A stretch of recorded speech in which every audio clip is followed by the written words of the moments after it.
ድምጽ ይሰማል? ይሰማችኋል? አዎ ይሰማል። እሺ እግዚአብሔር ይባርካችሁ ነው ያልኩት። እግዚአብሔር አብዝቶ ይባርካችሁ። አሜን። እግዚአብሔር የተመሰገነ ይሁን። እስቲ መጀመሪያ ወደዚህ ጉባኤ ለመጀመሪያ ጊዜ የመጣ ሰው አለ? እንድንተዋወቀው ሰላም እንድንለው እንኳን ደህና መጣ እንድንለው ካላችሁ እጆቻችሁን አሳዩኝና እግዚአብሔር የተመሰገነ ይሁን። እዛ ጋር አሉ፣ ሁላችንም እንቀበላቸው። እሺ እግዚአብሔር የተመሰገነ ይሁን። ሌላ ሰው አለ እንድንተዋወቀው ለመጀመሪያ ጊዜ ወደዚህ ጉባኤ መጣ? እሺ የለም። እግዚአብሔር የተመሰገነ ይሁን። ወደ እግዚአብሔር ቃል እንሄዳለን።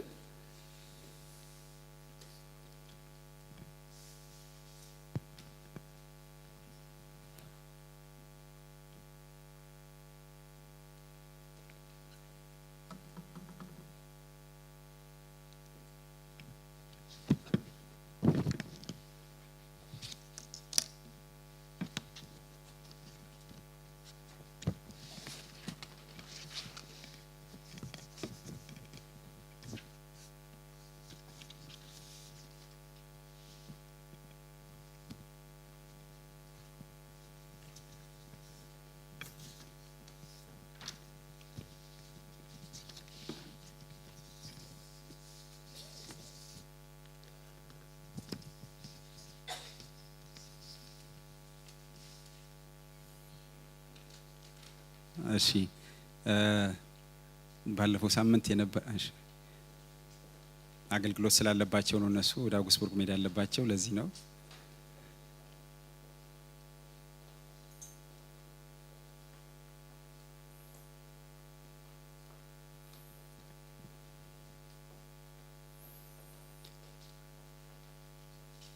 ሀሳባችንን ሁላችንም ወደዚህ እንሰበስባለን።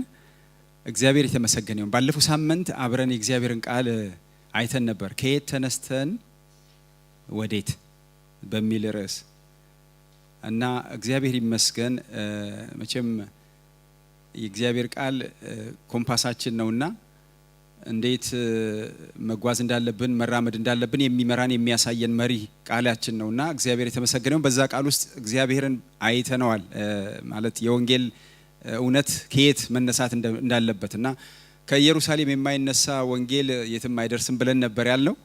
እግዚአብሔር ይመስገን አሁን መነሻውን አይተነዋል። ስለዚህ ከኢየሩሳሌም የሚነሳ ወንጌል ደግሞ ዝም ብሎ አይደለም፣ እንደ ሰደድ እሳት የሚሄድ ነው፣ ሁሉንም የሚያዳርስ ነው። በአካባቢው ያሉትን ከተሞች ሁሉ፣ በአካባቢው ያሉትን ህዝቦች ሁሉ፣ ፍጥረትን ሁሉ እየነካ እያደረሰ የሚሄድ ነው።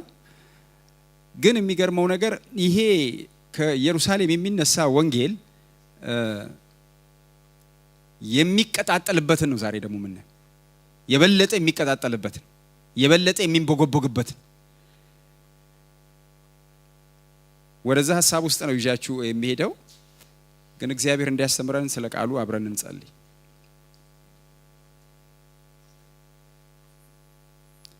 እግዚአብሔር አምላካችንና አባታችን ሆይ በጌታ በኢየሱስ ክርስቶስ ስም እናመሰግናለን እና ከብርሃለን። ዛሬ ደግሞ በዚህ ስፍራ ላይ ስለሰበሰብከን ልታስተምረን እግዚአብሔር አባቶ ልትመራን የእውነትን መንገድ ልታሳየን እግዚአብሔር አባቶ የህይወትን አቅጣጫ ልታሳየን እግዚአብሔር አባቶ ስለሰበሰብከን እናመሰግናለን። እግዚአብሔር መንፈስ ቅዱስ ሆይ በጌታ በኢየሱስ ክርስቶስ ስም ጸልያለሁ። በዚህ ሰዓት እግዚአብሔር ሆይ አእምሮ ሁሉ እግዚአብሔር አባቶ ልብ ሁሉ እግዚአብሔር ለቃል የተከፈተ ይሆን ዘንድ በኢየሱስ ክርስቶስ ስም ጸልያለሁ። የዘላለም አምላክ እግዚአብሔር አባት ሆይ ማንኛውም የሚጫጫን እግዚአብሔር ሆይ ቃልህን እግዚአብሔር ሆይ ወደ ልባችን ውስጥ እንዳይገባ ተጽዕኖ የሚያሳድር በአየሩ ላይ በአካባቢው ላይ ያለ የክፉ መንፈስ በኢየሱስ ስም የታሰረ ይሆን ዘንድ ጸልያለሁ። በጌታ በኢየሱስ ክርስቶስ ስምና ስልጣን የታሰረ ይሆን ዘንድ ጸልያለሁ። እግዚአብሔር የዘላለም አምላክ ሆይ አንተ ቃልህን እንደምትለቅልን እግዚአብሔር አባቱ እንዳንቀበል እንቅፋት የሚሆንብን ማንኛውም ተጽዕኖ እግዚአብሔር በኢየሱስ ስም ከኛ ይራቅ ይሆን ዘንድ ጸልያለሁ። በጌታ በኢየሱስ ክርስቶስ ስምና ስልጣን ከዚህ ሰዓት ጀምሮ ይህ አካባቢ ሁሉ እግዚአብሔር ከማንኛውም ተጽዕኖ ነፃ ይሆን ዘንድ በኢየሱስ ስም ጸልያለሁ። እግዚአብሔር መንፈስ ቅዱስ ሆይ እናመሰግናለን እና ከብርሃለን በጌታ በኢየሱስ ክርስቶስ ያው አምላክ ስም አሜን። ባለፈው እንዳልኩኝ በኢየሩሳሌም ጌታ መንገስ አልቻለም። ተሰቀለ፣ ሞተ፣ ተቀበረ፣ ደግሞም ተነሳ፣ ደግሞም አረገ። ነገር ግን በኢየሩሳሌም መንገስ አልቻለም። ነገር ግን በኢየሩሳሌም ሊነግስበት የቻላቸው ሰዎች ነበሩት። ወደ 120 የሚሆኑ ሰዎች ጌታ አግኝቷል። ምዕራፍ 1 ላይ ስንመለከት ሐዋርያት ሥራን 120 ሰዎች ገደማ ወደሚሆኑ ሰዎች መካከል ጴጥሮስ ተነስቶ ይላል መጽሐፍ ቅዱስ። ስለዚህ በእነዚህ ላይ ነግሶ ነበር፣ በእነዚህ ላይ ተቀምጦ ነበር። አንድ ጊዜ እንደዚህ ሆነ። ጌታ ኢየሱስ ክርስቶስ ወደ ኢየሩሳሌም መግባት ፈለገ እና ምን አላቸው? ደቀ መዛሙርቱን ምን አምጡልኝ አላቸው? ሂዱና የአህያ ውርንጭላዋን አምጡልኝ አለ።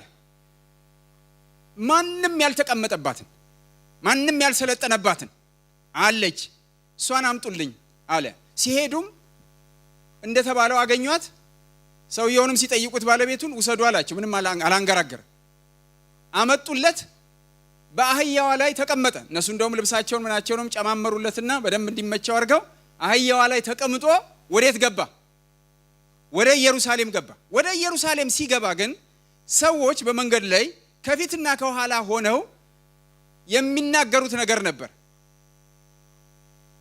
ሆሳና ለአርያም፣ በእግዚአብሔር ስም የሚመጣ ወይም በጌታ ስም የሚመጣ ምን ይሁን እያሉ፣ የተባረከ ይሁን እያሉ።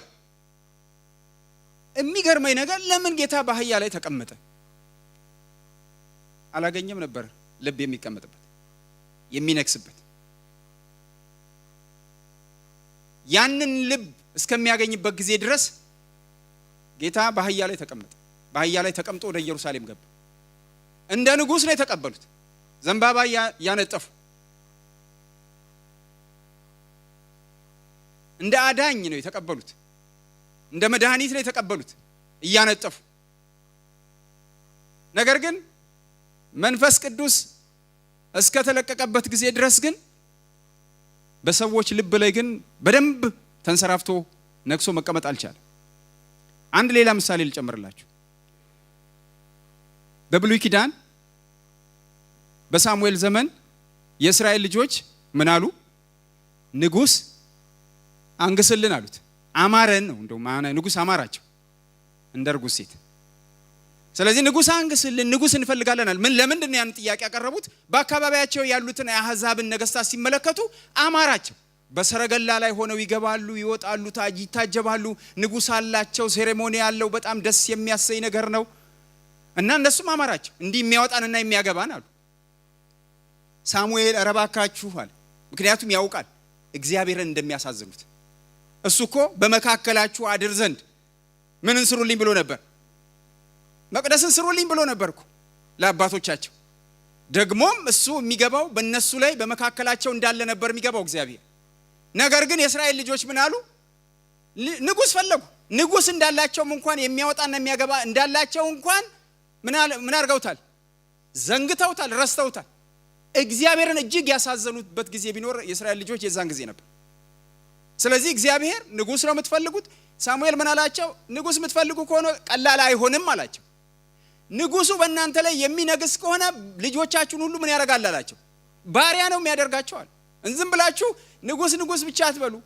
እግዚአብሔር ነግሶ ይኸው የሚያወጣችሁ የሚያገባችሁ፣ በሰላም የሚያኖራችሁ፣ ከጠላቶቻችሁ ሁሉ የሚጠብቃችሁ፣ ከብዙ ነገር እየታደገ ሰላም እየሰጣችሁ ረፍት እየሰጣችሁ የሚያኖራችሁን እሱን ትታችሁ ሌላ ባሪያ የሚያደርጋችሁ የሚረግጣችሁ፣ እናንተም ብቻ ሳይሆን ልጆቻችሁን ሁሉ የሚገዛ ባሪያ ፈለጋችሁ። በኔ ቨርሽን እንደዚህ ልበል አላቸው። አይ ይሁን አሉ። ንጉሥ ካልመጣሉ ንጉሱ እንግዲህ ተፈለገ። በቁመቱ የሚያምር ዘለግ ያለ ግን የእግዚአብሔር ሐሳብ የሌለበት ንጉሥ አምጣ ነው ያሉት።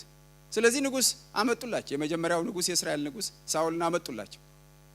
ሳኦል ነገሰባቸው። ይሄ ንጉሥ ግን የሚገርመው ነገር ንጉሥ ያወጣናል ያገባናል ብለው የታመኑበት ንጉሥ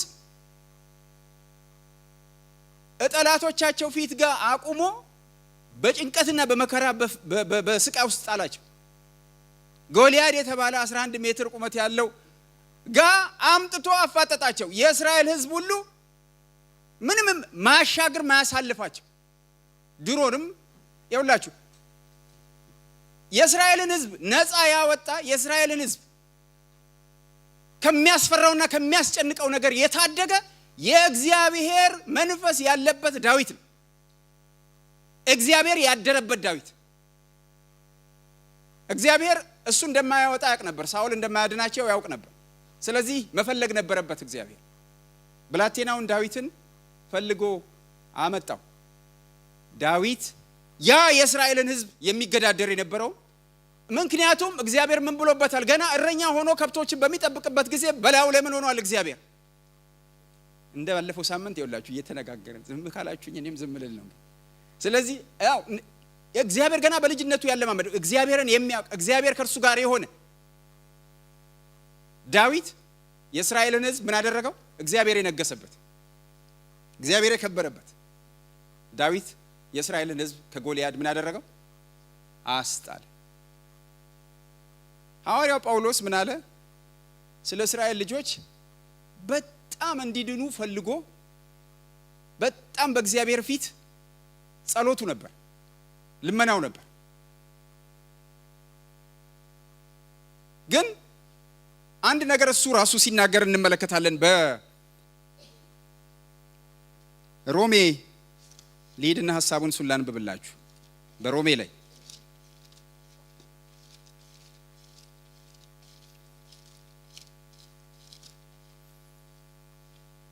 ምዕራፍ 10 ላይ ወንድሞች ሆይ የልቤ በጎ ፈቃድና ስለ እስራኤል ወደ እግዚአብሔር ልመናዬ እንዲድኑ ነው ይላል። እንዲድኑ ነው። እንዴት ነው የሚድኑት? እሱ ራሱ መልስ ይሰጣል። እንዲህ ብሎ ቁጥር 9 ላይ ኢየሱስ ጌታ እንደሆነ በአፍህ ብትመሰክር እግዚአብሔርም ከሙታን እንዳነሳው በልብህ ብታምን ትድናለህና። ሰው በልቡ አምኖ ይጸድቃልና በአፉ መስክሮ ምን ያደርጋል? ይድናልና። ኢየሱስ ጌታ እንደሆነ በአፍህ ብትመሰክር እግዚአብሔርም ከሙታን እንዳስነሳው በልብህ ብታምን ትድናለህና። የእስራኤል ልጆች ድነትን ያጡት ይሄ ስለጠፋባቸው የራሳቸውን ሕግ እያቆሙ ድነትን ማግኘት አልቻሉ። ጥያቄው የልብ ጉዳይ ነው። እዚህም ቦታ ላይ የሚናገረው ይሄን ነው። በልብህ ምን ብትል ብታምን ትድናለህና። በልብህ ብታምን ማለት ነው። በልብህ ምኑ ነው የምናምን? እግዚአብሔር ክርስቶስን ከሙታን ትንሣኤውን ብታምን ትድናለህ። ስለዚህ እነዚህ የምንመለከታቸው 120 ሰዎች ወደ እነሱ ላምጣችሁና ወደ ዛሬው ሐሳቤ ውስጥ እንድንገባ ነው የምፈልገው። እነዚህ የምናያቸው 120 ሰዎች በዓለም ላይ ከፍተኛ ተጽዕኖ ያመጡ ናቸው። የመሰብሰባቸው ምስጢር ምንድነው? እነዚህ 120 ሰዎች ያነገሱ ናቸው። በልባቸው ላይ የሾሙ ናቸው ንጉሱ። እነዚህ ሰዎች በዓለም ላይ ትልቅ ተጽዕኖ ያመጡ ናቸው።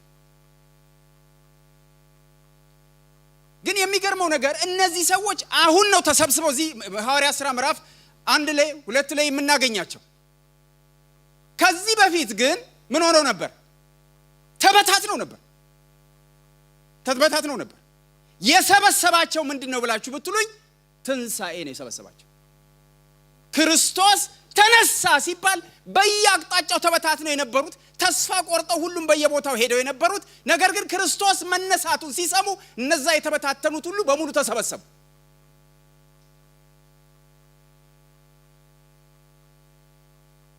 አያችሁ? ለህብረታቸው መሰረት ምንድነው ብላችሁ ብትሉኝ ትንሣኤ። ለህብረታቸው መሰረት ትንሣኤ ነው፣ ሌላ ነገር አይደለም። የኔና የናንተ እዚህ መሰብሰብ ሌላ ነገር አይደለም፣ ትንሣኤ ነው መሰረቱ። በዚህ ዘመን ምን ያህል የትንሣኤ እውነት እየጎላና እየደመቀ እንደሆነ ለማስተዋል ከባድ አይሆንም ለሚያስተውል ሰው። ነገር ግን ዛሬ እንድናውጀው እግዚአብሔር ይፈልጋል። መሰረታችን፣ የመነሻችን፣ የህብረታችን መሰረት ምንድነው? ትንሣኤ ነው። ሌላ ነገር አይደለም። ወደ መጨረሻ ላይ መጣበታለሁ ስለዚህ ሐሳብ። ስለዚህ ዘመን አንዳንድ ነጥቦችን ማንሳት ፈልግና ማሳየት ፈልጋል። ክርስቶስን በልባቸው ላይ የሾሙ ሰዎች ያነገሱ ሰዎች ተሰባሰቡ።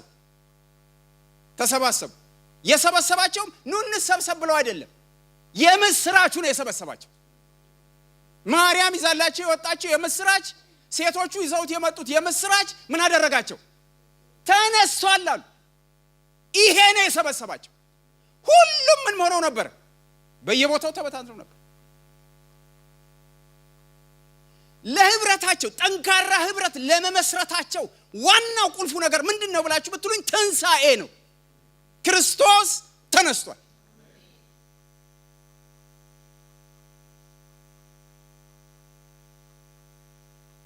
ሶስት ነገር ላሳያችሁ የዛሬ መሰረታዊ ነጥቦች። ሶስቱ ነገሮች ከዚህ በፊትም ከወንድሞች ጋር አብረን ተካፍለናል ይሄን ሐሳብ። ግን ዛሬ በዚህ ጉባኤ ደግሞ እንድናገር መንፈስ ቅዱስ ስለፈቀደልኝ ይሄንን መናገር ፈልጋለሁ።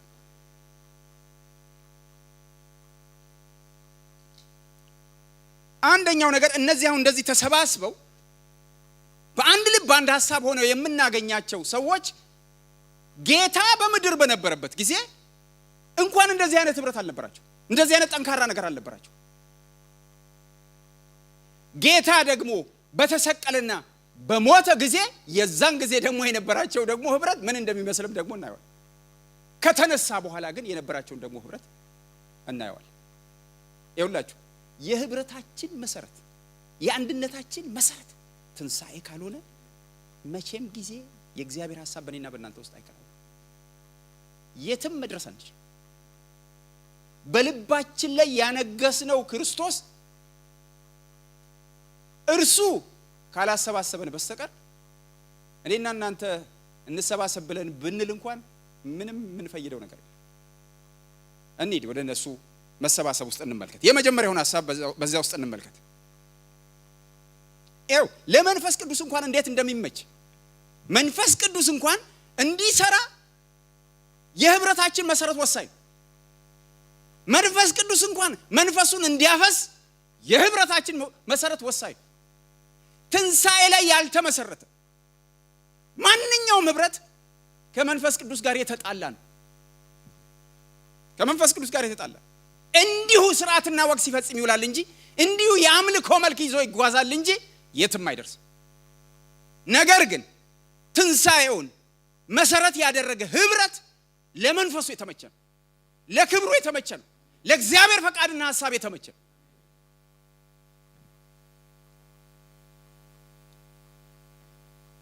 ምን አይነት ነበሩ? ጌታ በምድር በነበረበት ጊዜ እነዚህ ደቀ መዛሙርት ጌታን ዛሬ እንዲጠንክረውና በአንድነት ተሰባስበው የምናያቸው ደቀ መዛሙርት ምን አይነት ነበሩ? ጌታ በምድር በነበረበት ጊዜ ይሄንን ሐሳብ ሲላሳያችሁ በጣም እምነታቸው ደካሞች ነበሩ።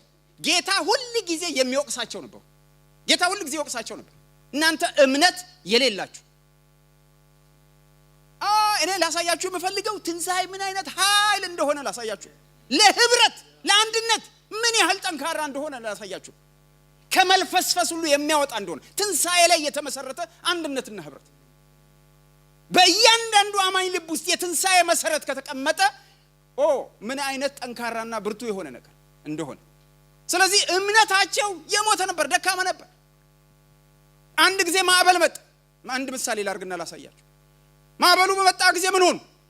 ወይኔ ስንጠፋ ዝም ትላለህ እንዴ? ተነሳና ምንድነው ያላቸው? በቃ ወቀሳቸው። ምን አይነቶች ናችሁ እምነት የሌላችሁ? ከጌታ ጋር እኮ ነው ያሉት። ከጌታ ጋር ነን ያለነው ብለው ግን ምን የላቸው? እምነት የሌላችሁ። የሰናፍጭ ቅንጣት እንኳን የምታክል እምነት ቢኖራችሁ ይሄን ተራራ የላችሁም። ይኸውላችሁ እንደዚህ አይነት ሰዎች ናቸው ጌታን ይከተሉት የነበሩት። በጣም ደካሞች ሰዎች። ስለ ክርስቶስ ሞትና ትንሳኤ ብዙ ጊዜ ስለ ራሱ ይነግራቸው ነበር፣ ያስተምራቸው ነበር። የሰው ልጅ ምን ይደረግ ዘንድ፣ ይሰቀል ዘንድ፣ ይቀበር ዘንድ፣ በሶስተኛውም ቀን ይነሳ ዘንድ እያለ ይነግራቸው ነበር። አይገባቸውም ነበር፣ እውነት አይመስላቸውም ነበር፣ በፍጹም አይገባቸውም ነበር። ጌታ እንዴት የምህረት አምላክ ነው በእውነት። በቃ እንዴት ጌታ የሚያስከትላቸው ሰዎች ምን አይነት ሰዎች አዋቂዎችን ያስከትሉ ለዛም እኮ ምን ተብለዋል ከደቀ መዝሙር አልፎ ምን ተብለዋል ሐዋርያት እኮ ናቸው እነዚህ ሐዋርያ ብሎ ሲያስከትላቸው ነበር ምን የላቸውም የሚያዩት ነገር የሚያዩቸው ድንቅና ተአምራቶች እንደገና ደግሞ መሲሁ በቃ በነቢያት አፍ በብሉይ ኪዳን መጽሐፍት የተጻፉ መሲሁ የሚባለው አገኘ ነው ብለው አሉ መሲሁን መሆኑን እንጂ ከዛ በተረፈ ግን የትንሳኤ ጌታ መሆኑንም አላወቁትም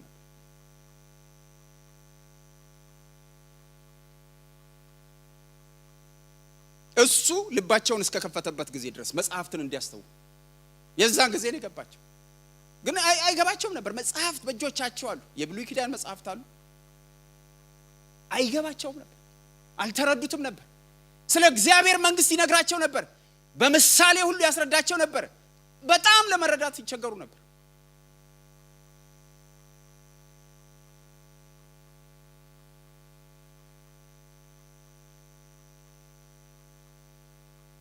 በጣም ብዙ ሰዎች ነበሩ ይከተሉት የነበሩት አንድ ጊዜ በዮሐንስ ወንጌል ምዕራፍ 6 ከ20 እስከ 40 ባለው ክፍል ላይ 70 የሚደርሱ ሰዎች ነበሩ እና ደሜን ያልበላ ደሜን ያልጠጣ ስጋዬን ያልበላ በቃ ህይወት የለውም ብሎ ሲል ወይ እንዴት የሚዘገንን ነገር ነው የሚናገረው አሉ ከዛ ጥረግረግረግ ብለው ሄዱና ስንት ቀሩ 12 ቀሩ ከዛ ወደ እነሱ ዞርና እናንተስ አላቸው ምን ላሳያችሁ ነው ይላችሁ ደቀ መዝሙር ሆነው ይከተሉት የነበራቸው መረዳት ብዙዎች ነበሩ ቁጥራቸው ከ70 ከዛም በላይ ሊበልጥ ይችላል ግን እዛ ቦታ ላይ ተጠቅሰዋል እና ብዙዎቹ ምን አሉ ትተውት ሄዱ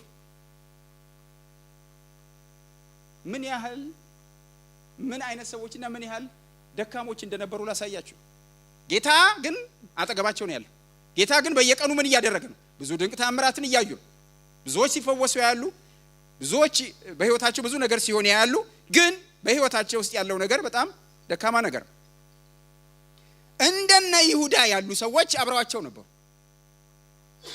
አሳልፈው የሚሰጡ ምን ላሳያችሁ ነው መሰለኝ አሁን ምናገረው እኮ ስለ ህብረታቸው እነዚህ ደቀ መዛሙርት 12ቱ ቢያንስ ከጌታ ጋር አብረው የነበሩ አብረው የሚበሉ አብረው የሚጠጡ አብረው የሚወጡ አብረው የሚገቡ አብረው የሚሄዱ ህብረት ነው ግን ህብረቱ ምን አይነት ህብረት ምን አይነት ሰዎች ያሉበት ምን አይነት እምነት ያላቸው ምን ያህል ደካሞችና ምስኪኖች የሆኑ ሰዎች ህብረቱ ልፍስፍስፍስ ያለ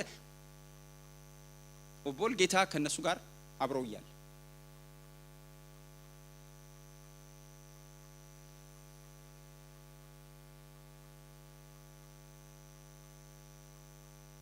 ሌላ ደግሞ እንደዚህ ያለ መንፈስ ነበራቸው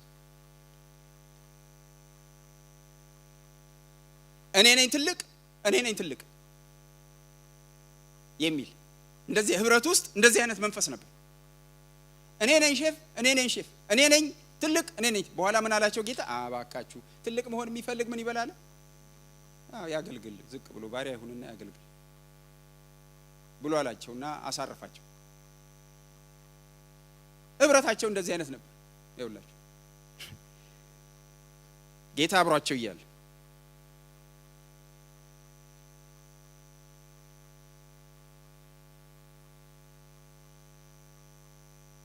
ህብረቱ በአጠቃላይ ተስፋ የሌለው ህብረት ነበር ዝም ብሎ ተከታዮች ናቸው ግን ተስፋ የሌለው የምስራች የሌለው አዎ ይሄ የምንከተለው ጌታ በሶስተኛው ቀን ምን ይላል ይነሳል የሚል ተስፋ የሌለው ነበር እምነት የሌለው ነበር እንደውም ይሞታል ማለት ምናልባት በኢየሱስ ስም አድርገው ምናም እንደዚህ የሚሉም ሳይሆኑ አይቀሩ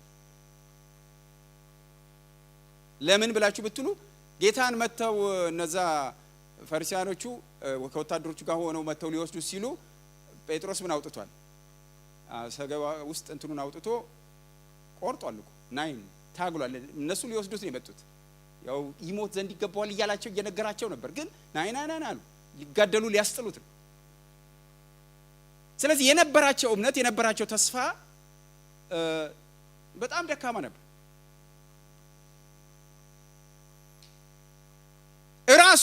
ራሱ ጌታ ጴጥሮስ እንደሚክደው ይሁዳ ደግሞ አሳልፎ እንደሚሰጠው ከህብረቱ መካከል ምን የሚያደርገው አሳልፎ የሚሰጠውን እንኳን ተናግሯል። ከዚህ ከናንተ መካከል አሳልፎ የሚሰጠኝ አለ፣ ትከተሉኛላችሁ፣ ህብረት ያለ ይመስላል፣ ጠንካሮች ትመስላላችሁ፣ ነገር ግን የሚክደኝም አለ ብሎ ጌታ ራሱ የመሰከረለት ህብረት ነው ምን ያህል ደካማ እንደሆነ። አሁን በዚህ ዘመን ደግሞ እኛ ክርስቶስ ይመጣል ለሚለው ቃል ምን አይነት ይሆን ምላሻችን? እውነት ክርስቶስ ይመጣል? ክርስቶስ ዳግም ይመጣል? ይገለጣል በክብር ለሚያምኑት በጽድቅ በቅድስና ለኖሩት እውነት ጌታ ብድራት አለው ዋጋ ለከፈሉት? ይሄ እንግዲህ አይኖች መከፈት ይጠይቃል። የእግዚአብሔር መንፈስ አይኖቻችንን እንዲከፍትልን እና እንድናይ ያስፈልጋል። እሺ ልሻገርና ልለፍ። ጌታ በተሰቀለበት ጊዜ፣ በሞተበት ጊዜ፣ በተቀበረበት ጊዜ የነበራቸው ህብረት ምን ይመስላል? ምን አይነት ነገር ነበር ህብረት? አሁን ህብረታቸውን ነው እያየን ያለን። በምን አይነት ህብረት ውስጥ ነውስ እሳት የሚነዳው? የወንጌል እሳት። እሱን ነው ላሳይ የምፈልገው። ያ ይከተሉት የነበረው ያ ተስፋ ያደርጉት የነበረው ክርስቶስ በጥቂቱም ቢሆን አምነው ይከተሉት የነበረው በድንግዝግዝም ቢሆን ቢገባቸውም ባይገባቸውም ቃሉ የተነገረው ግን የተከተሉት ክርስቶስ እንደውም ይባስ ብሎ ምን ሆነ? ተሰቀለ፣ ሞተ፣ ተቀበረ። ስለዚህ የነበራቸው ተስፋ በሙሉ ምን ሆነ? አለቀ፣ እዛው ተዘጋ። አንተ የክርስቶስ ተከታይ አይደለህ ተብሎ ሲባል ኧረ እኔ አላውቀውም። የቀሩት ደግሞ በየፊናቸው ምን አሉ? ሸሹ፣ ሁሉም ጠፉ። ወይኔ ምን ሊሉ እንደሚችሉ አላውቅም። ግን ብዙዎቹ ተስፋ ቆርጠው አለቀ በቃ ዝም ብለን ነው እንደ እብድ ስንከተለው የከረምነው ሳይሉ አይቀሩ። ቤታቸውን ዘግተው ተደበቁ። ግማሾቹ በኤማውስ መንገድ ላይ ጉዞ ጀመሩ፣ እንደ ታሪክ እያወሩት። ይኸውላችሁ ህብረት የሚባለው ነገር የነበራቸው እነዛ 12 ደቀ መዛሙርት ይባሉ የነበሩት አሁን ሲሞት ጊዜ ሁሉም በየፊናቸው ምን ሆኑ? ብትንትኑ ጠፋ፣ ብትንትኑ ወጣ። በፊትም ምን አልነበራቸው? ጠንካራ የሆነ ነገር መሰረት አልነበራቸው። ሁሉም በየፊናው ተበታተነ። ክህደት ተጀመረ።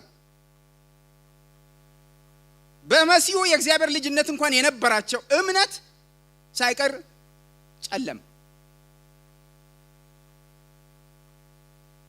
ግማሹ በመቃብር ዙሪያ፣ ግማሹ በኤማውስ መንገድ፣ ግማሹ በቤት ውስጥ።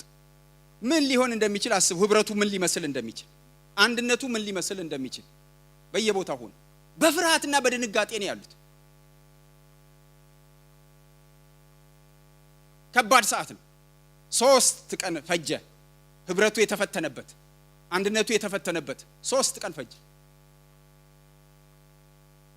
የሚገርመው ግን ደስ የሚያሰኘው ግን አሁን የምመጣበት ሐሳብ ነው።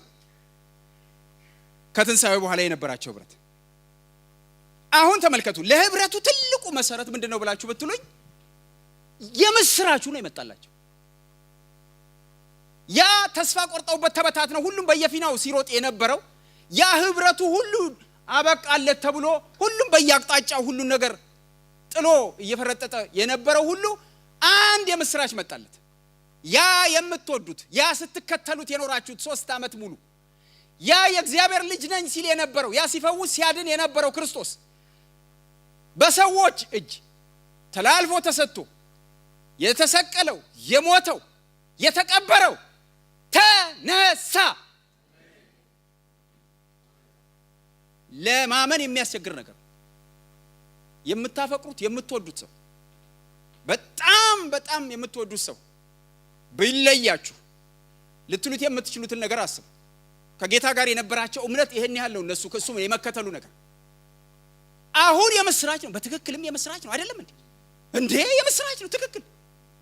ይሄን የምስራች ሲሰሙ ተነስቷል ብትፈልጉኑና መቃብሩ ድረስ ኑና ተመልከቱት። ማመን አቃታቸው። እነ ጴጥሮስ እነ ዮሐንስ እየተንደረደሩ መተው እነ ማርያም ሲነግሯቸው እየሮጡ ሄዱ።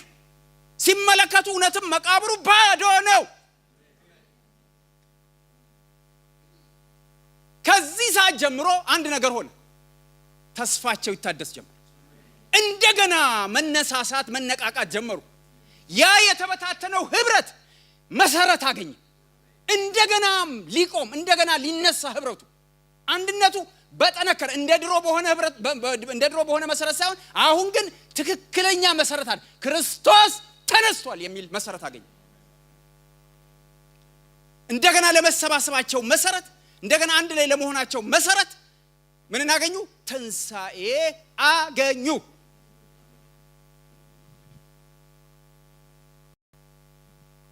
ስለዚህ ወንጌል ምንድነው? የምስራች ነው። ወንጌል ማለት በግሪኩ የምስራች ማለት ነው። የድል ያሸናፊነት ነው። ይኸውላችሁ ይዛ የመጣችሁ እኮ ዝም ብሎ አይደለም፣ ተራ ነገር አይደለም። ይዛ የመጣችሁ መቃብሩ ባዶ ነው። ምን ማለት ነው? ሞቶ ነበር፣ አሁን ግን ከመቃብር ተነስቷል። የአሸናፊነት የድል ድምጽ ነው ይዛ የመጣችሁ። ስለዚህ ይሄ የምስራች ነው። ተነስቷል። ደስ ይበላችሁ፣ ክርስቶስ ተነስቷል።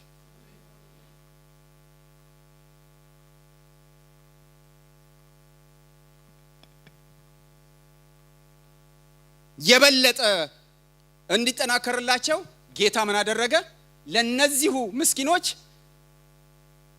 ተገለጠላቸው። እንደገና ደግሞ ቃሉን ምን አደረገላቸው? እንዲያስተውሉ አደረጋቸው። ቃሉ አሁን ምን ገባቸው? ያ ሁሉ ዘመን ሲያስተምራቸው የነበረው ቃል በሙሉ አሁን የበራላቸው። አቤት የትንሣኤው ምስጢር ሲገባን የማይገባን ነገር ሁሉ ይገባናል። የማይገለጥ የነበረው ነገር ሁሉ ይገለጥልናል። የትንሣኤው ምስጢር ካልገባን ግን ሁሉ እንደተዘጋ እንደታሰረ እንደተሸፈነ ነው፣ በመጋረጃ ነው። ስለዚህ የትንሣኤው ምስጢር ምን ሆነላቸው? በራላቸው። የሰሙት ስብከት በሙሉ በራላቸው። አቤት ስንት ስብከቶች እኮ ሰምተናል አይደለም? ስንት የእግዚአብሔርን ቃል አንብበናል። ስንት ነገሮች ያልገቡናሉ። አሁን ግን እግዚአብሔር የሚገባንን ዘመን እያመጣ ትንሣኤው ሲገባን የዛን ጊዜ ሁሉ ነገር ይገባናል። ሁሉ ነገር ቀላል ይሆናልን። ሁሉ ነገር በቃ ሚያዝ ሚጨበጥ ያጠፋብን የትንሣኤው ምስጢር ስለጠፋብን፣ የትንሣኤው ነገር ስለቀለለብን። ነገር ግን ጌታ አሁን ዘመኑ መጣ። የተሐድሶ ዘመን እየመጣ ነው። የትንሣኤው ኃይል እንደገና የሚሰራበት፣ የትንሣኤው ጉልበት እንደገና ቤተክርስቲያንን የሚያስነሳበት፣ ለወንጌል እውነት የሚቀሰቅስበት ዘመን እየመጣ ነው። ብዙ የእንቅልፍ ዘመን አሁን የሚያበቃበት ዘመን። ነገር ግን አሁን በትንሣኤው ላይ ተመስርተን ወንጌልን እስከ ምድር ዳርቻ የምናደርስበት ዘመን ነው የመጣው። ለዚህ ነው እኔም የወንጌልን እውነት የምናገር። ቤተክርስቲያንን እንድቀሰቅስ እግዚአብሔር በመንፈሱ በውስጥ ያስቀመጠ። ወራባ ካራባታና ማርላማጃ ሳክራዳ ጋባታን ሃሌሉያ ኢየሱስ ማኮሮቦ ሴቲዲያባታና ማርላማጆስ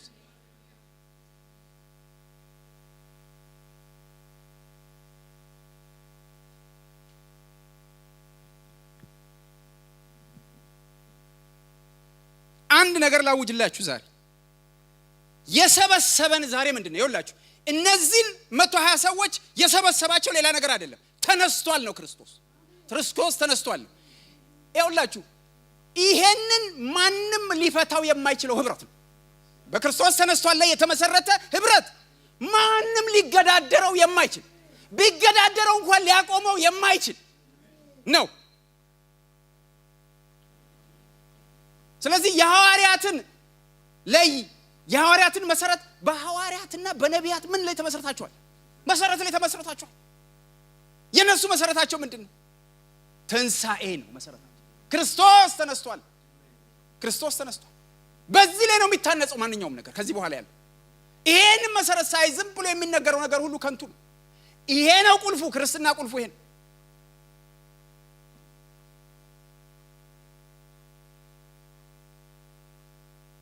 ይኸው በመጀመሪያ 70 ነበሩ ብለናል። ከ70 ውስጥም ደግሞ ሄዱ ረረረ ብለው 12 ቀሩ። ከዛ በኋላ ግን ትንሣኤው ሲመጣ ግን 120 ደረሱ። አያችሁ 120 ደረሱ። እሱ ብቻ አይደለም፣ ገና ትንሣኤው 120 ላይ ሲደርሱ 120ው ላይ ደግሞ አንድ ልብና አንድ ሐሳብ ስለነበረ በአንድ የላቸውማ ሌላ ነገር የለም። ትንሣኤ ነው በቃ ነገራቸው ሁሉ ተነስቷል ነው፣ የምስራች ነው። ስለዚህ እዛ ላይ መንፈሱ ሲፈስ ደግሞ 3000 በአንድ ጊዜ እንዲህ ነው የሚለው መጽሐፍ ቅዱስ። አያችሁ መሰረት ወሳኝ ነው። ለምን አንበዛም? ለምንድን ነው የማያድገው? ቤተክርስቲያን ትንሣኤ መሰረቷን ያደረገች ቤተክርስቲያን ታድጋለች፣ ትሰፋለች። ወንጌል ይሄዳል፣ ይበዛል። እግዚአብሔር መንፈሱን ስለሚያፈስ። ትንሣኤ መሰረት ያላደረገ ግን የትም አይደርስም። ይበጣጠሳል፣ ይቆራረሳል፣ እንደውም ወደ ኋላ ቁልቁል ነው የሚሄደው። ምክንያቱም መሰረት የለውም። የክርስትና ሰማያዊውን መሰረት አልያዘ።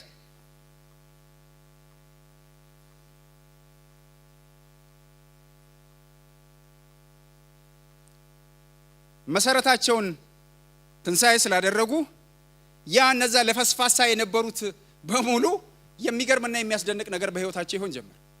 አንድ ሆኑ፣ ተሰበሰቡ።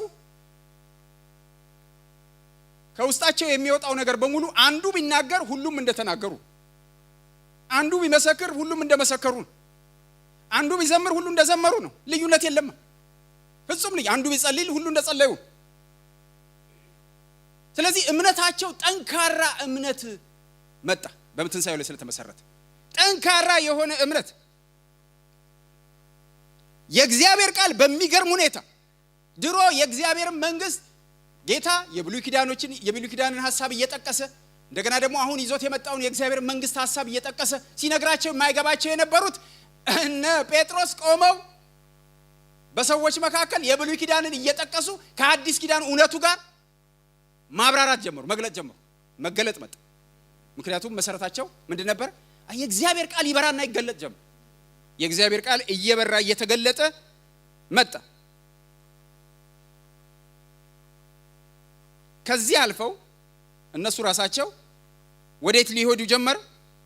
ለመውጣት ፈለጉ። ይዘው ይሄንን የመስራች ይዘው ሊበሩ ፈለጉ። ቆይ ቆይ አላቸው ጌታ። ቆይ ቆይ አላቸው። አሁን ትክክለኛ መሰረት ላይ ነው ያሉት። ገና ይጨመርበታል። ገና ምን ይሆናል? የበለጠ ትቀጣጣላላችሁ። ነክሷላ ጌታ በእነሱ በልባቸው ላይ። አሁን ትንሣኤ ደግሞ መሰረታቸውን አድርገዋላ።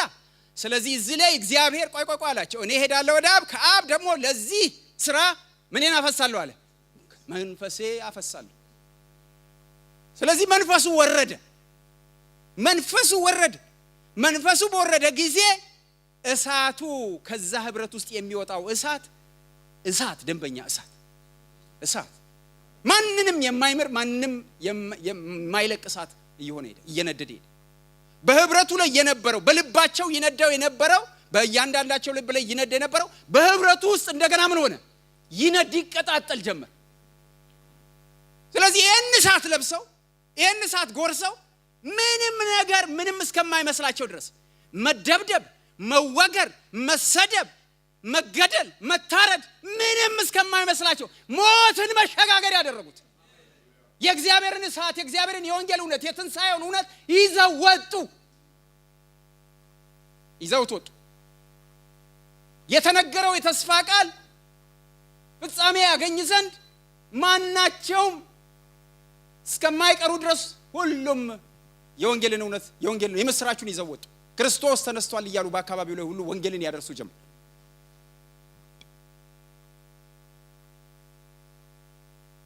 ህብረት ወንጌል ከሚነድ እሳት ወደሚንቀለቀል እሳት የሚደርስበት ነው።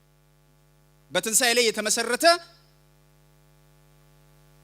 ህብረት ወንጌል ከሚነድ እሳት ወደሚንቀለቀል እሳት። የሚንቀለቀል እሳት ታውቃላችሁ? ደንን እንዴት እንደሚያቃጥል አይታችኋል? አይምርም። የሚንቀለቀል እሳት በቃ አካባቢውን ሁሉ ማንም ሊቆጣጠረው ፎየርቬርም ምንም የተባለ አለ የተባለ እንኳን ሊያስጥለው አይችልም። አንድ ጊዜ ሄክታሩን ስንትና ስንት ሺህ ሄክታር መሬትን በአንድ ጊዜ ነው የሚያቀጣጥለው። እንደዛ ነው ከሐዋርያት ሥራ የጀመረው ወንጌል። ከዛ ህብረት ውስጥ የወጣው ወንጌል መሰረቱን ትንሣኤ ያደረገ ወንጌል የምስራች።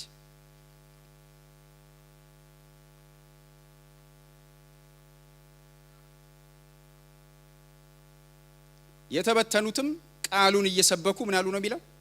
ዞሩ። በቃ መቆም አልቻሉ። ከዛን ጊዜ ጀምሮ መቀመጥ አልቻሉ።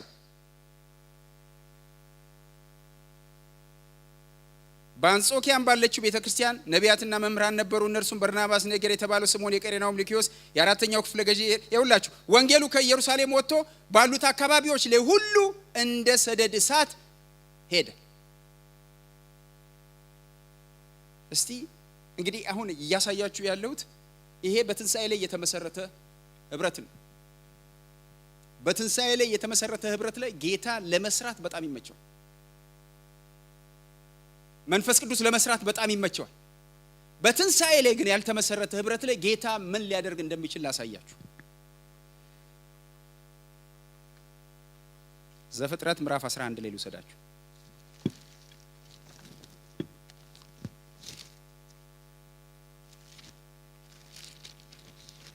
ሶስት ምሳሌዎችን ለማየት እንሞክራለን።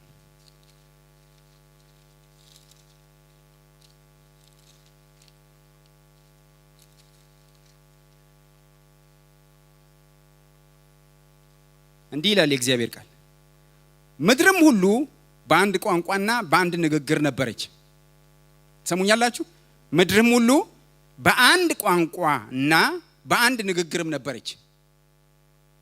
ለህብረታችን መሰረት ቋንቋ በፍጹም ቋንቋ መሰረታችን ሊሆን አይችልም።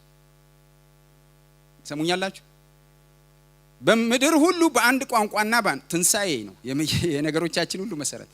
እሺ፣ ከምስራቅ ተነስተው በሄዱ ጊዜ በሰናኦር ምድር አንድ ሜዳ አገኙ። በዚያም ተቀመጡ። እርስ በርሳቸውም ኑ ጡብ እንስራ፣ በእሳትም እንተኩሰው ተባባሉ። ጡብም እንደ ድንጋይ ሆነላቸው፣ የምድርም ዝፍት እንደ ጭቃ ሆነላቸው። እንዲሁም ኑ ለእኛ ከተማን ራሱ ወደ ሰማይ የሚደርስ ግንብ እንስራ፣ በምድር ላይ ሳንበተንም ስማችንን እናስጠራዋሉ። እግዚአብሔርም የአዳም ልጆች የሰሩትን ከተማና ግንብ ለማየት ወረደ። እግዚአብሔርም አለ፣ እነሆ እነርሱ አንድ ወገን ናቸው፣ ለሁሉም አንድ ቋንቋ አላቸው። ይህንም ለማድረግ ጀመሩ። አሁንም ያሰቡትን ሁሉ ለመስራት አይከለከሉ። ኑ እንውረድ፣ አንዱ የአንዱን ነገር እንዳይሰማው ቋንቋቸውን በዚያ እንደባልቀው። እግዚአብሔርም ከዚያ በምድር ሁሉ ላይ በተናቸው፣ ከተማይቱን መስራት ተዉ። ስለዚህም ስሟ ባቢሎን ተባለ። እግዚአብሔርም በዚያ የምድርን ቋንቋ ሁሉ ደባልቋልና፣ ከዚያም እግዚአብሔር በምድር ሁሉ ላይ እነርሱን በትኗቸዋል። እዚህ ጋር የምንመለከተው አንድ ህብረት ነው። ህብረቱ ምንን ያደረገ ነው? ዝናን፣ ክብርን። የህብረቱ ሞቲቭ ዋናው መሰረት ምንድን ነው? ኑ ምን እናድርግ? እንስራ። ምንም ይሆን ወደ ሰማይ የሚደርስ ወደ እግዚአብሔር አቅጣጫውን ወደዛ ያደረገ ምን እንስራ? ግንብ እንስራ፣ ከተማን እንስራ፣ ራሱ ወደ ሰማይ የሚደርስ ግንብ እንስራ፣ በምድር ላይ ሳንበተንም ስማችንን እናስጠራዋል። ስምን ለማስጠራት ነው የዚህ ህብረት ትልቁ ዋናው ዓላማ፣ ስማቸውን ለማስጠራት፣ ለስም፣ ለዝና፣ ለክብር። እግዚአብሔር ያደረገው ነገር አንድ ነገር በምድር ላይ እግዚአብሔር በመጀመሪያ ደረጃ ሰውን የፈጠረው እግዚአብሔርን እንዲያከብር፣ እግዚአብሔርን ከፍ እንዲያደርግ። የሰው ሞቲቭም ዓላማውም ምን እንዲሆን ነው? እግዚአብሔርን ከፍ ማድረግ ነው፣ እግዚአብሔርን ማክበር ነው። እንዲህ አይነት ሞቲቭ የሌለውን ትንሳኤ የሌለው የሞተ ሰዋዊ የሆነ መሰረት የያዘ ህብረት ነበር እዚህ ቦታ ላይ የምንመለከተው። መሰረታቸውን ያደረጉት ምንድን ነው ብላችሁ ብትሉኝ ክብርና ዝና ብቻ አይደለም። ቋንቋችን ምንድን ነው አሉ? ኧረ አይሰማኝም። ቋንቋችን አንድ ነው። አንድ አይነት አማርኛ ነው የምንናገረው፣ ትግርኛ ነው የምንናገረው፣ ኦሮምኛ ነው የምንናገረው። ስለዚህ ምን እናድርግ ንገሩኝ እንጂ ከተማ እንስራ። አዎ የሆነ አቅጣጫው አይ ቋንቋችን አንድ ስለሆነ፣ ከለራችን አንድ ስለሆነ፣ የአንድ ሀገር ልጆች ስለሆነ፣ የምናምን ልጆች ስለሆነን በፍጹም አይሰራም። ይሄን ልንገራችሁ የመጽሐፍ ቅዱስ እውነት። ትንሳኤን ያላደረገ ህብረት በሙሉ እግዚአብሔር ወርዶ ያፈርሰዋል፣ ይደበላልቀዋል፣ ይበትነዋል። እግዚአብሔር ይሄንን ያደርጋል። ትንሳኤን መሰረት ያደረገ ህብረት መሰረቱ ትንሳኤ ስለሆነ ቋንቋ ያቅ፣ ነገድ ያቅ፣ መልክ ያቅ፣ ማንነትን ያቅ፣ መሰረቱን ይዞ ክርስቶስን አድርጎ የሚራመድ ስለሆነ እግዚአብሔር እዛ ላይ ደግሞ ምን ማድረግ ይችላል? እግዚአብሔር ወረደ ነው የሚለው እዚህ ቦታ ላይ። ወረደ ግን ምን ለማድረግ ነው? ለመባረክ ነው የወረደው? ሊረግማቸው ነው የወረደው? ወይ እግዚአብሔር ከዚህ ያውጣ፣ እግዚአብሔር ከዚህ ይጠብቃል። አያችሁ፣ የዚህ ዘመን በሽታ ላሳያችሁ ከምፈልገው አንዱ ነገር ይሄ ነው። ትንሳኤን ያላደረገ ለምን? አይ እኛ ቋንቋችን እንደዚህ አይነት ነው። ቋንቋችሁ እግዚአብሔር አይገደው። ጥሩ ቋንቋ ስላለን ጥሩ ባህላችን አይገደውም እግዚአብሔር እንደዛ ቢሆን እስራኤልን ብቻ ወስዶ ያበቃ ነበር እግዚአብሔር ከእስራኤል እኮ የወጣበት እስራኤል ባህል አለው ቋንቋ አለው ህዝብ ነው ነገድ አለው ለዛውም 12 ከዛ የወጣበት ምክንያት እነሱ ከዚህ መውጣት ስላልቻሉ ስለዚህ ወጣ የቀራውን ሁሉ አምጥቶ ቀላቀለባቸው እግዚአብሔር ወደ አሕዛብ ሄደ ተሻገረ እግዚአብሔር እንደውም አሳፍራችኋለሁ አለ አስቀናችኋለሁ አለ አልሰማ ብላችሁኛል እኔ ምናዊ ነኝ አይሁዳዊ ነኝ እኔ የቢንያም ዘር እኔ ኤፍሬማዊ እኔ ምናዊ ቋንቋዬም በስምንተኛው ቀን የተገረዝኩ ይሄ እኮ የአይሁዶች ምንድነው መሰረት ነው እግዚአብሔር እዛው ታቀፋችሁ ትቀራላችሁ አለ ተሻገረ እግዚአብሔር ይሄው የናቃችሁትን ህዝብ የረሳችሁትን ህዝብ አምጥቼ ምን አረጋችኋለሁ አስቀናችኋለሁ እኔን እርር ድብን እንዳረጋችሁ እናንተንም እርር ድብን አረጋችኋለሁ እንደውም ምን አረጋችኋለሁ እበትናችኋለሁ 70 ዓመት ሙሉ ከሀገራቸው ፈንቃልቁሎ አውጥቶ መከራ ፍዳቸውን ወደሚያው አያችሁ ባቢሎን ብቻ አይደለም የመረጠውን ህዝብ እግዚአብሔር ለምን አልሰማ ሲለው አጀንዳውን አላደምጥ ሲለው የእግዚአብሔር አጀንዳ በዚህ ዘመን ትንሳኤ ነው ትንሳኤ እንጂ ቋንቋና ነገድ አይደለም የእግዚአብሔር አጀንዳ መሰረቱን ትንሳኤ ያደረገ ህብረት ነው እዛ ውስጥ አጭር የለ ረጅም የለ ጥቁር የለ ነጭ የለ ቢጫ የለ አረንጓዴ የለ ግሪክ የለ አይሁዳዊ የለ ጨዋ የለ ወዘተ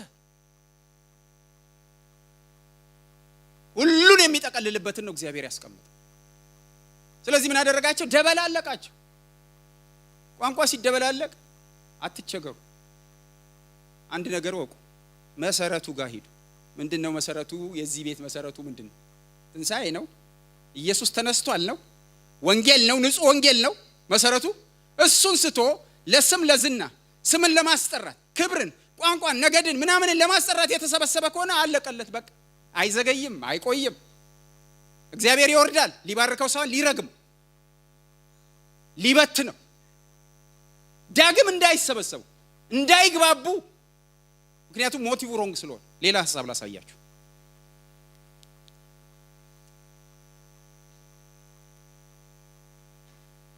ዘኍልቍ ምዕራፍ 16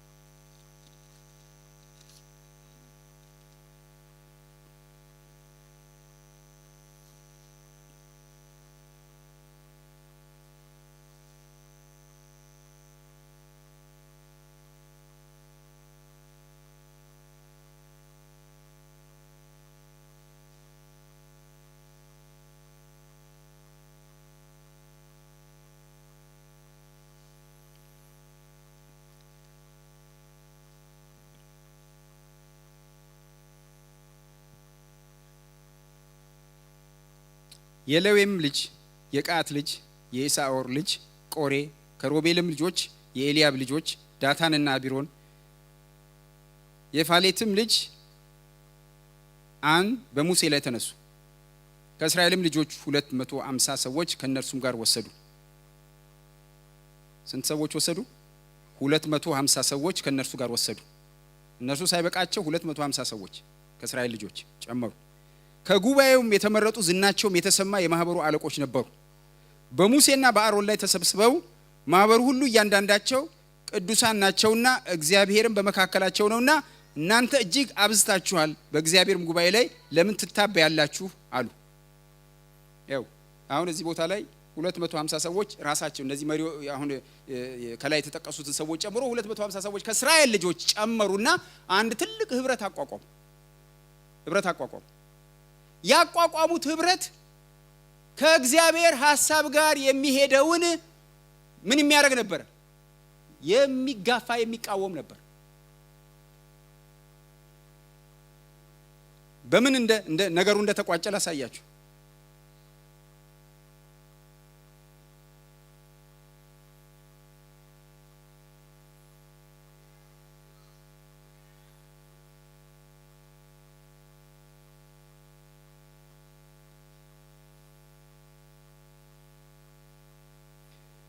ሙሴም በሰማ ጊዜ በግንባሩ ወደቀ። ለቆሬም ለወገኑም ሁሉ ነገ እግዚአብሔር ለእርሱ የሚሆነውን ቅዱስም የሚሆነውን ያስታውቃል፣ የመረጠውንም ሰው ወደ እርሱ ያቀርበዋል። እንዲህ አድርጎ ቆሬና ወገንህ ሁሉ ጥናቸውን ውሰዱ፣ ነገም በእግዚአብሔር ፊት እሳት አድርጉባቸው፣ ዕጣንም ጨምሩባቸው። እንዲህም ይሆናል፣ እግዚአብሔር የሚመርጠው እርሱ ቅዱስ ይሆናል። እናንተ የሌዊ ልጆች ሆይ እጅግ አብዝታችኋል ብሎ ተናገራቸው። ሙሴም ቆሬን አለው፣ እናንተ የሌዊ ልጆች ስሙ፣ የእስራኤል አምላክ ከእስራኤል ማህበር የለያችሁ የእግዚአብሔር ማደሪያ አገልግሎት ትሰሩ ዘንድ እንድታገለግሏቸው በማህበሩ ፊት ትቆሙ ዘንድ ወደ እርሱ ያቀረባችሁ አይበቃችሁም? አንተን ከአንተም ጋር የሌዊ ልጆች የወንድሞችህን ሁሉ ወደ እርሱ አቅርበዋል። ክህነትንም ደግሞ ትፈልጋላችሁን? ስለዚህም አንተና ወገንህ ሁሉ በእግዚአብሔር ላይ ተሰብስባችኋል፣ በእርሱም ላይ ታጉረመርሙ ዘንድ አሮን ማን ነው? ሙሴ የኤልያብን ልጆች ዳታንና አቢሮንን እንዲጠሯቸው ላከ። እነርሱም አንመጣም፣ በምድረ በዳ ትገለን ዘንድ ወተትና ማር ከምታፈሰው ምድር ያወጣህን አይበቃህምን? ደግሞ በእኛ ላይ ራስን አለቃ ታደርጋለህን? ደግሞ ወተትና ማር ወደምታፈሰው ምድር አላገባህንም፣ እርሻን ወይንም አላወረስንም። የእነዚህን ሰዎች አይኖቻቸውን ታወጣለህ፣ አንመጣም አሉ። ሙሴም እጅግ ተቆጣ። እግዚአብሔርም ወደ ቁርባናቸው አትመልከት፣ እኔ ከነርሱ አንድ አህያ እንኳን አልወሰድኩም፣ ከነርሱም አንድ ሰው አልበደልኩም አለው። ሙሴም ቆሬን ነገ አንተ ወገንህም ሁሉ አሮንም በእግዚአብሔር ፊት ሁኑ፣ ሁላችሁም ጥናዎቻችሁን ውሰዱ፣ ዕጣንም አድርጉባቸው፣ እያንዳንዳችሁም ጥናዎቻችሁን ወደ እግዚአብሔር ፊት አምጡ፣ 250 ጥናዎች።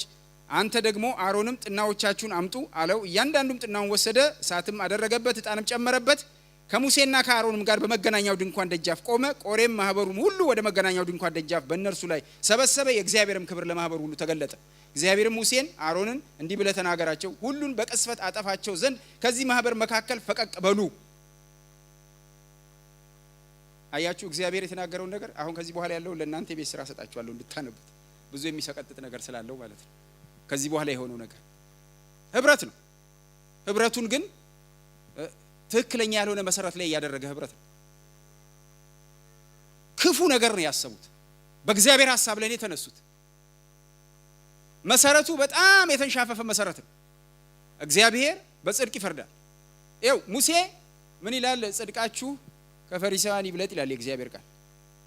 ጽድቃችሁ ከፈሪሳውያን ይብለጥ። መቼም በዚህ ዘመን አንድ ነገር እምለው ለቅዱሳን ሁሉ ይብለጥ ከጽድቃችን ከፈሪሳውያን። ይኸው በሙሴ ዘመን ሌላ ምንም አማራጭ የለም። ሙሴ ራሱ በእግዚአብሔር ፊት ነው የጸለየው። በእግዚአብሔር ፊት ጮኸ። የሚያደርጉት ነገር ትክክል አይደለም፣ እግዚአብሔር ሆይ ፍረድ ብሎ ነው የጮኸው። ይኸውላችሁ እግዚአብሔር ጻድቅ አምላክ በእውነት በምድር ላይ ፍትህ አልባ ለሆነው ነገር፣ ጽድቅ ለጎደለበት ነገር፣ ለሚጮህበት ነገር እግዚአብሔር መልስ ይሰጣል። ግን እኛን ምን ይለናል ጌታ ኢየሱስ ክርስቶስ? ምን ይለናል? ይብለጥ። ፈሪሳውያኖች ህግ መጽሐፍ አስገልጠው ነው የሚፈርዱ። ምክንያቱም በህጉ በተጻፈው መሰረት እግዚአብሔር ከተጠየቀ በህጉ መሰረት ጽድቅ፣ ትክክለኛ ፍትህ የተጓደለው ነገር፣ ትክክለኛ የተጓደለ ነገር ካየ እግዚአብሔር ይፈርዳል በዛ። አሁን ሙሴ የጠየቀው ይሄን ፍርድ ነው የጠየቀው። በላለው በቃ እናንተ ከማህበሩ ተለዩ፣ ከዛ በኋላ የእግዚአብሔር ፍርድ ታያላችሁ። ምክንያቱም ጸሎት ትክክለኛ ነው። እነሱ ያደረጉት ነገር ደግሞ ህገ ወጥ የሆነ ነገር ነው ያደረጉት። ስለዚህ እግዚአብሔር በህጉ መሰረት ሊፈርድ ሊመጣ ነው። ስለዚህ እግዚአብሔር ክብር መጣ። ከዛ በኋላ የሆነውን ቤታችሁ ታነባላችሁ። ከባድና የሚሰቀጥጥ ነገር ግን እኛን ምን ይላል ጌታ ኢየሱስ ክርስቶስ በአዲስ ኪዳን ምን ይላል? ጽድቃችሁ ከፈሪሳውያን ይብለጥ። ለምን? ጠላትህ ቢበድልህ ወይም ደግሞ በደል ደረሰብኝ፣ እንደዚህ ተጎዳሁ፣ እንደዛ ተጎዳሁ ብትል እባክህ ወደ እግዚአብሔር ጋር ሄዳ አትጩህ። ምክንያቱም እግዚአብሔር እውነት ነው፣ ተበድልሃል፣ ክፉ ነገር ደርሶብሃል፣ ግን እግዚአብሔር ይፈርዳል። ከፈረደ ደግሞ መጽሐፍ ገልጦ ነው የሚፈርደው። ስለዚህ ወደዛ ከምትወስ ሂድና ከወንድም ጋር ምን አድርግ? ታረቅ፣ ተነጋገር፣ ፍታው፣ ነገሩን ሁሉ ቶሎ ብለህ ፍታው። አለበለዚያ ወንድምህን ምን ታደርገዋለህ? ታስፈርድበታለህ። አያችሁ እግዚአብሔር ጸሎታችንን እግዚአብሔር በእውነት ያስቀየር። የምህረት ሰዎች ያርገን፣ የርህራሄ ሰዎች ያርገን። ምንም ብንበደል፣ ምንም ክፉ ነገር ቢደርስብን እግዚአብሔር ሆይ ይሄ እንደዚህ አድርጎኝ፣ ግርማ እንደዚህ አድርጎኝ፣ እንትና እንደዚህ አድርጎኝ፣ እንደዚህ ብለን የምንጮህ ከሆነ በጣም አሰቃቂ ነው የሚሆነው። እውነት በደል ደርሶ ከሆነ እግዚአብሔር ይፈርዳል። ግን እግዚአብሔር የሚፈርደው እሱ ቅን ፈራጅ ነውና እግዚአብሔር ይፈርዳል እንደ ቃሉ አይሻርም አይለወጥምና። ግን ምን ይለናል ጌታ? እባካችሁ ይሄንንማ ፈሪሳውያኖችም ናቸው የሚያደርጉታል። እናንተ ግን ደቀ መዛሙርቶቼ፣ እናንተ ግን እባካችሁ እንደዚህ አታድርጉ። ምን አላቸው? ሂድ መሰዊያ ጋር ከመሄድ በፊት ወንድም ጋር፣ ይሄ የበደለ ወንድም ጋር፣ ያሳዘነ ወንድም ጋር፣ ችግር ያደረሰብህ ወንድም ጋር ምን አድርግ? ሂድና ተነጋገርና በቃ ወንድሜ ሆይ በድለህ ነበር፣ ነገር ግን የእግዚአብሔር ምህረት አሰብኩና ምሬሃለሁ፣ ይቅር ብዬሃለሁ በሉ። ይሄን ተለማመዱ ነው የሚለን እግዚአብሔር። አለበለዚያ ግን ምን እናደርጋለን? ብዙ ውድቀቶች ይመጣሉ። ስለዚህ ሙሴ ምንም አማራጭ አልነበረውም። ሙሴ በብሉይ ኪዳን ዘመን ነበር የነበረው። ስለዚህ የሕግ መጽሐፍ በሚገለጥበት ዘመን ነው ያለው፣ ጸጋ ባልተገለጠበት ዘመን። ስለዚህ ብዙ ከባድ ነገር ደረሰ። ግን ምን ላሳያችሁ ነው የምፈልገው? መሰረታቸው ሞቲቫቸው ትክክል። ምክንያቱም እግዚአብሔር ለባቢሎን በነበሩበት ሰዎች ላይ የወረደው እግዚአብሔር መሰረቱ ሮንግ የሆነ ነገር ስላየ ነው እግዚአብሔር የወረደው። ስለዚህ ያንን ሊያፈርስ ነው የወረደው። እዚህም የመጣው እግዚአብሔር የእግዚአብሔር ክብር ነው እዚህ የተገለጠው። ስለዚህ በዚህ ቦታ ላይ የሆነው ነገር እግዚአብሔር ከሰማይ ነው የወረደው። ሊባርካቸው ሳይሆን ምን ሊያረጋቸው? መርገም በላቸው ሊወርድ። ሌላ የመጨረሻውን ላሳያችሁ። ሶስተኛ የቆሮንቶስ ቤተክርስቲያን፣ አንደኛ ቆሮንቶስ ምዕራፍ 3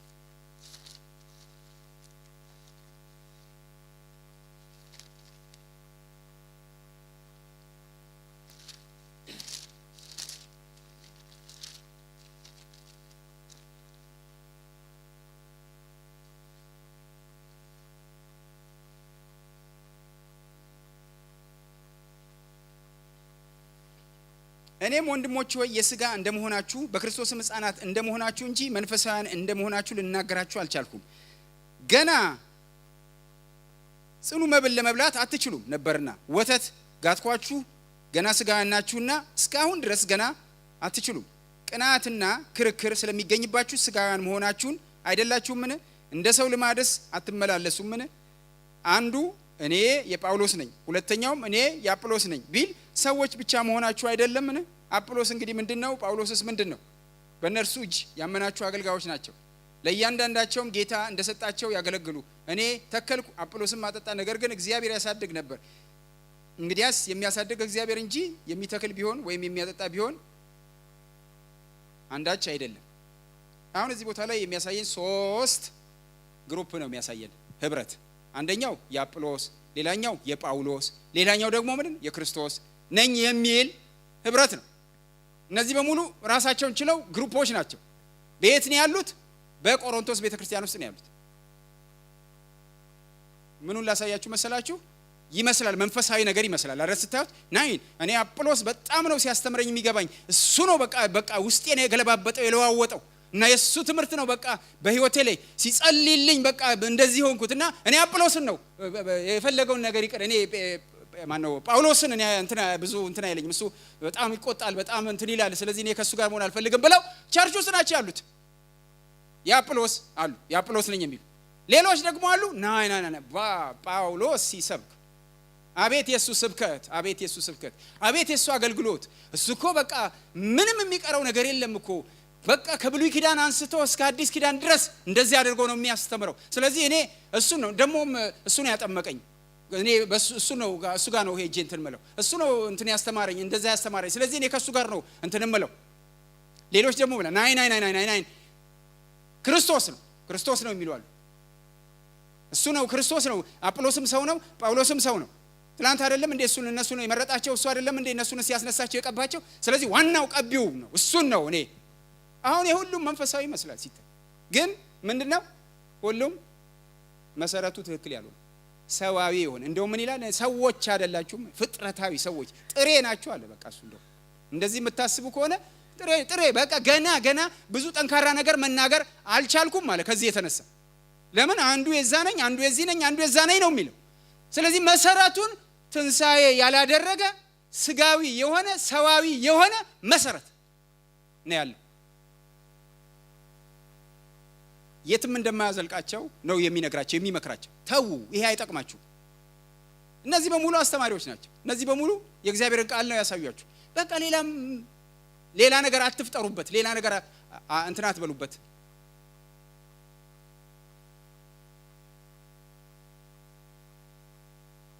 የጌዲዮንን ታሪክ ታስታውሳላችሁ? ጌዲዮን እግዚአብሔር አስነሳው። ከዛ በኋላ ውጊያ ወጣ፣ ድል አደረገ። ከዛ በኋላ ህዝቡ ሁሉ ምን አለ? በቃ እንደ ጌዲዮን ያለ የለም ምናምን ተባለና እግዚአብሔር ረሱ። ጭራሽ ከእግዚአብሔር ፎቀቅ አሉ።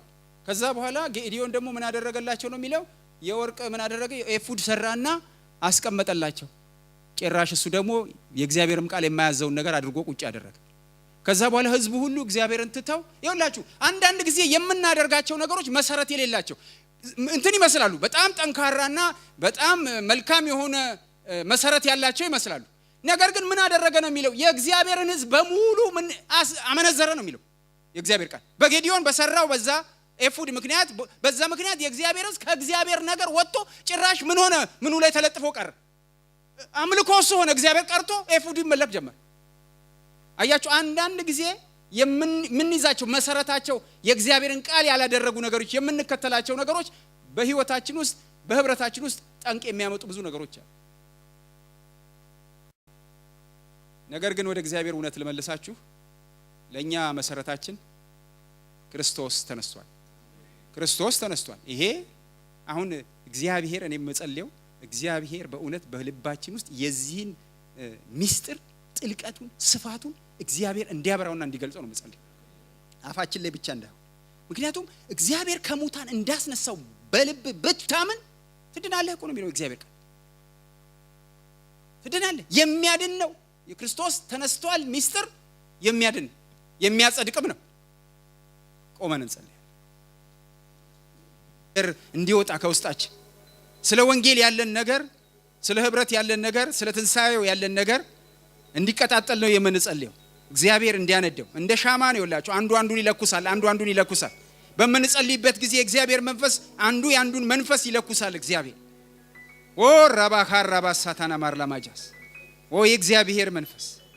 የእግዚአብሔር መንፈስ ረቦ ሳታዳባ ጋር ላጋማጃሳ ጌታ መንፈስ ቅዱስ በጌታ በኢየሱስ ክርስቶስ ስም ጸልያለሁ በዚህ ሰዓት ሜክራዶጋ ቦታዳባ ጋር ላጋማጃስ ኤሪያባስ ፓታና ማርላማጃስ የእግዚአብሔር መንፈስ ጌታ መንፈስ ቅዱስ እግዚአብሔር ሆይ ዛሬ መለወጥ መታደስ ይሁንልን እግዚአብሔር አባት ኤሮባ ኮቶኖ ሞርሎቦጆስ ጌታ መንፈስ ቅዱስ ይንደድ የወንጌል እሳት እግዚአብሔር ይንደድ ጌታ መንፈስ ቅዱስ ይንደድ የሚያነደው መንፈስ ይውረድ እግዚአብሔር አባት ይንደድ እግዚአብሔር ተነስቷል የሚለው እግዚአብሔር ከልባችን የሚወጣ አንተ ከነገስክበት ከልባችን ውስጥ የሚወጣ የመንፈስ ቅዱስ እሳት የትንሳኤውን ኃይል የሚያጎላ የትንሳኤውን ጉልበት የሚያጎላ ባንደበታችን የሚገለጽ በልባችን እግዚአብሔር ከሙታን እንዳስነሳው የሚያምን ልብ እግዚአብሔር ሆይ ዛሬ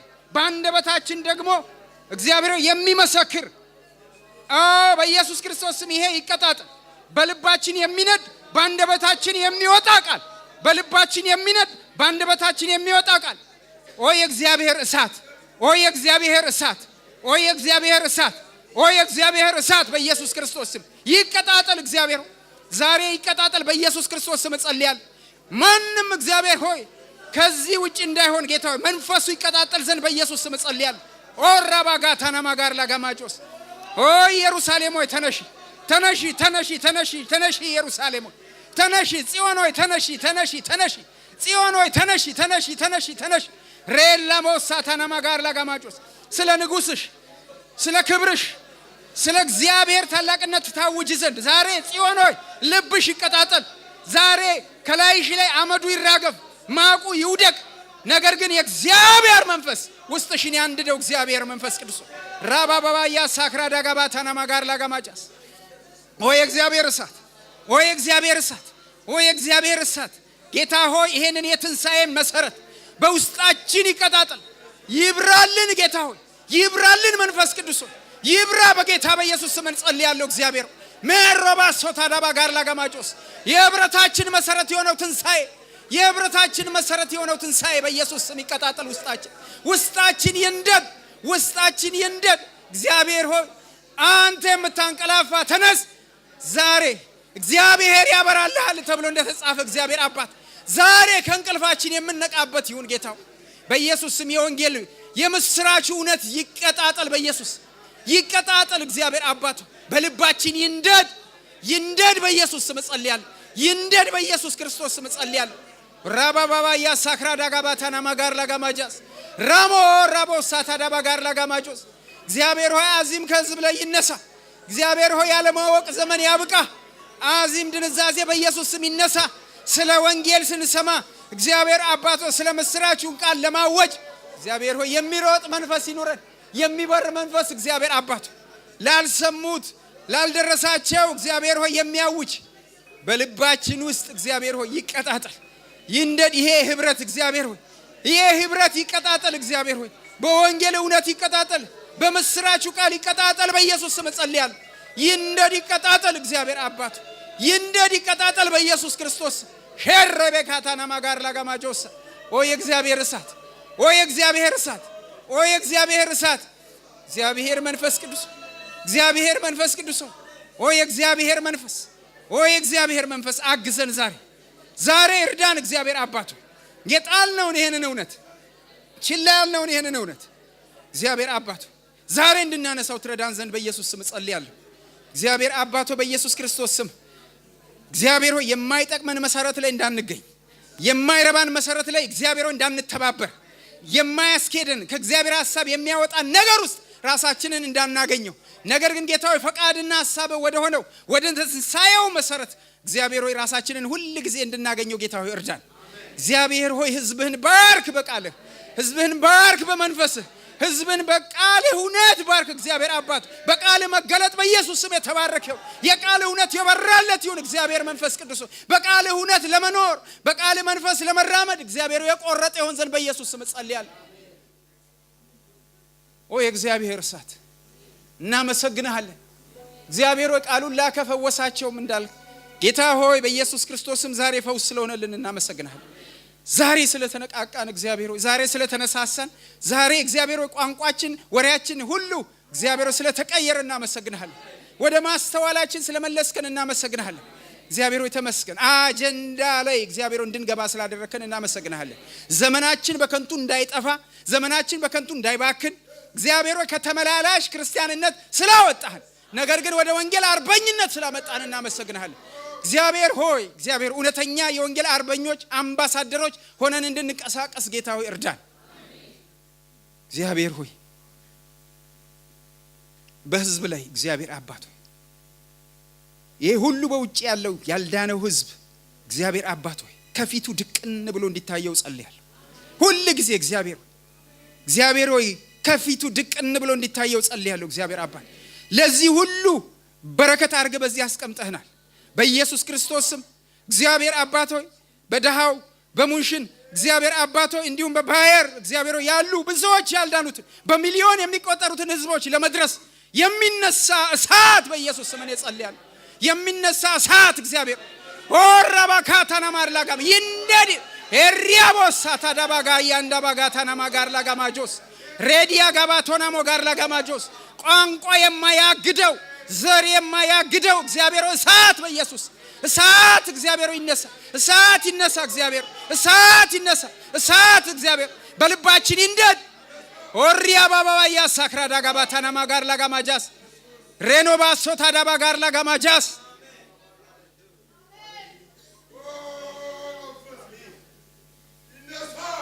አሜን።